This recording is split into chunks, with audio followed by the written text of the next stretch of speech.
It's been announced that the government is going to be conducting an early review of the state pension age. And this dropped today, Monday. You're going to see this video tomorrow now.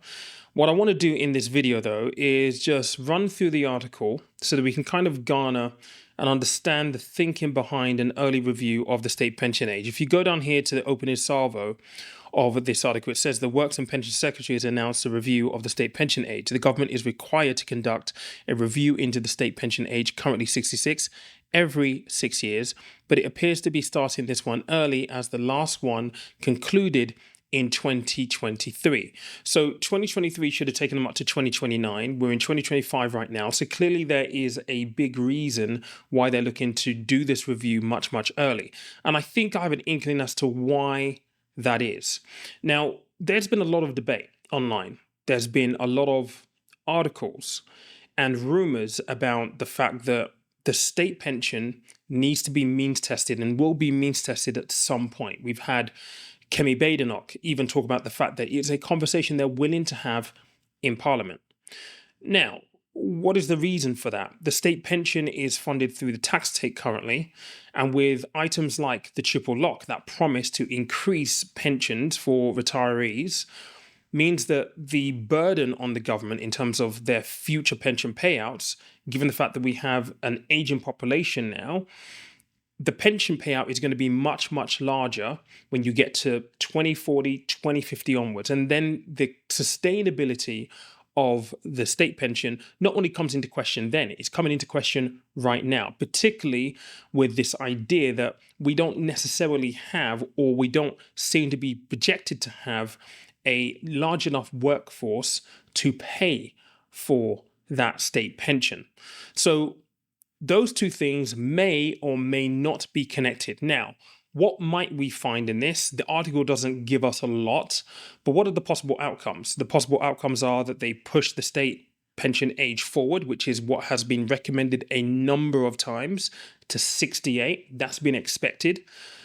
It is highly unlikely that they'll do the opposite, which is bring the state pension pension age back to something like 65. I mean, I don't see that happening at all. But let's just see what Liz Kendall is basically saying here. She's saying she's under no illusion about how difficult it would be to map out plans for pensions for the coming decades amid the cost of living crisis and cost of living pressure. She says many workers are more concerned about putting food on the table and keeping a roof over their heads than saving for a retirement that seems a long, long way away. And many businesses face huge challenges in keeping profitable and flexible in an increasingly uncertain world. And I think that's fair comment. We're in the midst of a cost of living crisis right now where people are more concerned about maintaining their lifestyle and just keeping the lights on, that contributions into a pension are not necessarily at the forefront of their mind in any way, shape, or form.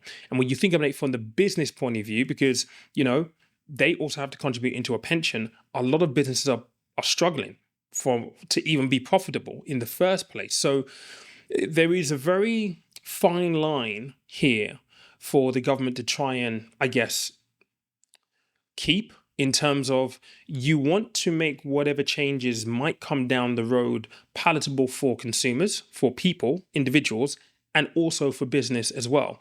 And many may argue that maybe Labour hasn't necessarily been business friendly, I would say, up till now. She also goes on to say here that the announcement comes following warnings that from experts that people looking to retire in 2050 are on course to receive £800 a year less than current pensioners. Now, this will be down to perhaps contribution rates and a number of factors. This is the most disturbing piece, though, in this article. It says the Department of Work and Pensions said 45% of working adults were putting nothing into their pensions, with concerns that the cost of living crisis is preventing people from investing in their retirement. Put simply, unless we act, tomorrow's pensioners will be poorer than today's because people who are saving aren't saving enough for their retirement. And this is something that I think is really worthwhile speaking about. My dad, when I want to say 18 or so, I remember my dad coming home, and my dad was extremely studious. He studied for a master's degree and a PhD when he was like 55 or something like that. He just wanted to expand his knowledge at all cost. And I always look up to him in terms of how studious and how dedicated he was to better himself at every stage of life. But I remember my dad, as smart as he was, not being smart with money. There were lots of just financial faux pas in our family, and I'm talking about my born dad here, not my foster parent. Um, and I remember him coming home one day and him being, he was almost panicking. This is the first time I saw shock on my dad's face, really, to be honest. He was panicking that he didn't have enough to retire. And at that stage of life, I think he was about 58 at that point, he was tired. He was tired. He didn't really want to work anymore and he realized he didn't have a pension. And I remember the word pension being thrown around quite a bit after that. And I didn't know what the word pension meant. It wasn't until I started working in Canary Wharf in 2012. Was it 2012? 2012, yes, 2012. Then I started working in Canary Wharf for a pension provider that I realized this is what my dad was talking about. And so when we talk about pensions, this really, really is close to my heart. Really, really close to my heart. And the fact that at the moment we still have 45% of people in the UK, working adults, not paying into a pension is absolutely just mind blowing to me. And this is something that we can't fix alone. The government has to do something. Now, they will argue that they've done auto enrollment, right? And auto enrollment has been a raging success by all stretch of the imagination. It has. It's definitely been a success. However, under auto enrollment, it is prescribed that the minimum contribution rate into your workplace pension is 8%. Unfortunately, even that 8% isn't projected to provide a good enough pot of money to provide a comfortable retirement for most of the people that are paying into this thing right now.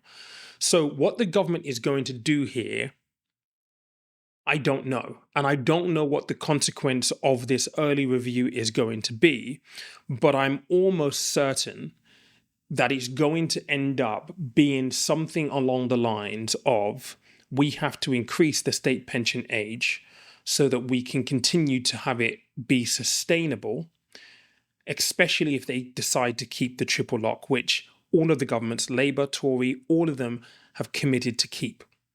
Now, interestingly, I want to tie this onto something else that actually came out 2 days ago. And this is a comment from the former pensions minister, Steve Webb. Here it is right here. He is advocating that they let young people buy houses with their pensions to avoid a retirement crisis. Now, this for me is just completely and utterly counterintuitive. Because what he's suggesting here is that because the average house price in the UK is like £300,000 right now, and many young people are finding it difficult to save for a deposit, his argument is that they should be allowed to withdraw 25% of whatever money they've accumulated into a pension so they can buy a house. And later on in life, if they need to be able to release the equity from the property, they would have a house to be able to do that because they've used pension funds to be able to do that in the first place. Now, it might sound like it makes sense. However, this is where it's really disappointing because he is the former pensions minister. He will understand that we do have a huge gap in the number of people saving for a pension.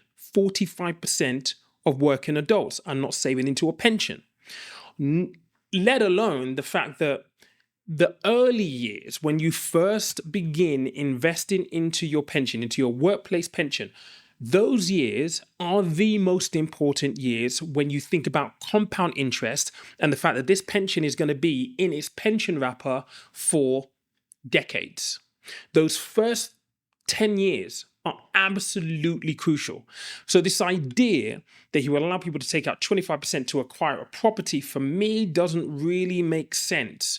Because ultimately, yes, having a property is probably going to be, for the average person, their biggest asset, period. And I've been a financial advisor where we have sat down with clients, and it has come down to the fact that, okay, you've got this massive 3-4 bedroom house, the kids have left. Let's talk about downsizing now that you've paid off the mortgage. And a lot of people take up that option because there may not be enough in a private pension pot or personal pension pot or on an occupational scheme to give them the retirement that they need. So the house being the largest asset is often one of the key financial milestones that people have to make. I don't think that his suggestion here is going to help in any way, shape, or form. And I'm really, really surprised that he even thinks that it's a good idea. This was actually suggested by the CEO of the FCA. You tell me whether this makes sense to you. Now, I could see a world where it could potentially work, but it would have to change a few things. They would have to change a few things around equity release later on in life, so on and so forth. They would have to definitely change and, I guess, sweeten the pie from a tax point of view. So maybe give more tax relief in the early years to allow that pot to grow a little bit bigger for people who may be young trying to get on the property ladder. There will be a number of things that have to be changed in conjunction with making this idea, this type of idea, work, in my view. But I could be wrong. Please do let me know down in the comment section down below. But look, that's the news. That's what they're suggesting. That's what's been announced. That's what they are going to do. They're going to be reviewing the state pension age, 4 years early.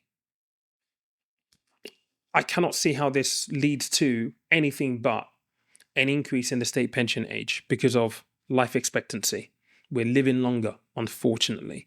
And they can't afford to pay the state pension to the types of life expectancies that are being forecast for us in the modern day. Let me know what you think in the comment section down below. Thanks for watching. Cheers.